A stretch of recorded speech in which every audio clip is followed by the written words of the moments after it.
മഹാ തമ്മാടത്തിലോട് നേരമണത്ത് ഒരു ഗ്ലാസ് വെള്ളം പോലും കാഴ്ചയോടല്ലേ ഇത്രയും എത്ര മണിക്കൂർ ക്യൂ ഉണ്ടെന്ന് അറിയാം മറ്റൊക്കെ അവന്റെ അമ്മമ്മ മാത്രം കൊണ്ടുവന്നാണ് ഇതൊക്കെ ചെയ്യുന്ന വെറും തമ്മാടത്തിലാണ് ഇവരൊക്കെ കാണിക്കുന്നത്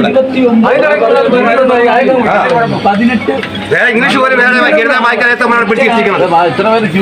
ഇത് നമ്മുടെ ട്രിവാൻഡ്രം മെഡിക്കൽ കോളേജിലെ HDS ലാബിൽ ഇന്നലെ രാത്രി നടന്ന സംഭവമാണ്. ഒരു പാവപ്പെട്ട പയ്യൻ ക്യൂന്ന് തളർന്ന് വീണപ്പോൾ കുറച്ച് വെള്ളം കൊടുക്കാൻ പോലും അവിടെ ഇരിക്കുന്ന ഉദ്യോഗസ്ഥർ തയ്യാറായില്ല എന്നതാണ് വളരെ സങ്കടകരമായ കാര്യം. അവസാനം അവിടെ ക്യൂവിൽ നിന്ന് ആളുകൾ ബഹളം വെച്ച് വഴക്കുണ്ടാക്കിയപ്പോൾ മാത്രമാണ് അവിടെ ഇരുന്ന ഉദ്യോഗസ്ഥർ ഒരു കുപ്പി വെള്ളം കൊടുക്കാൻ പോലും തയ്യാറായത്. ഇവിടെ ആകപ്പാടെ ഉള്ളത് കുറച്ച് ഉദ്യോഗസ്ഥരും ലിമിറ്റഡ് കൗണ്ടറുകളും. ഒരു നേരത്തെ അന്നത്തിന് പോലും വകയില്ലാത്ത പാവപ്പെട്ട രോഗികൾക്ക് ആകെ ആശ്രയമുള്ളത് സർക്കാരിന്റെ കാരുണ്യ ഇൻഷുറൻസ് കാർഡൊക്കെയാണ്. അതും കൊണ്ട് ഇവിടെ ബ്ലഡ് ടെസ്റ്റും ബാക്കിയുള്ളതിനൊക്കെ വരുന്ന രോഗികളുടെ അവസ്ഥയാണിത്. മണിക്കൂറുകളോളം ക്യൂ നിൽക്കണം ഇവിടെ ടെസ്റ്റിന് കൊടുക്കാനൊക്കെ. ഇത് ഇന്നലത്തെ മാത്രമല്ല, ഇവിടുത്തെ സ്ഥിരം കാഴ്ചയാണിത്. നമ്മുടെ സർക്കാർ ആശുപത്രികൾ മികച്ചതെന്ന് പറയുമ്പോൾ അവിടുത്തെ സിസ്റ്റം ഇന്നും വളരെ പരിതാപകരമാണ്. അല്ലെങ്കിൽ അവിടെ ഇരിക്കുന്ന ആളുകൾ ഇങ്ങനെ ആക്കുന്നു എന്ന് വേണം പറയാം. ഈ വീഡിയോ ബന്ധപ്പെട്ട അധികാരികളിലേക്ക് എത്തുന്നവരെ നമുക്ക് ഷെയർ ആക്കാം. സർക്കാർ മാറിയാലും ഇതേപോലുള്ള കാര്യങ്ങൾ കൂടെ മാറുക തന്നെ വേണം.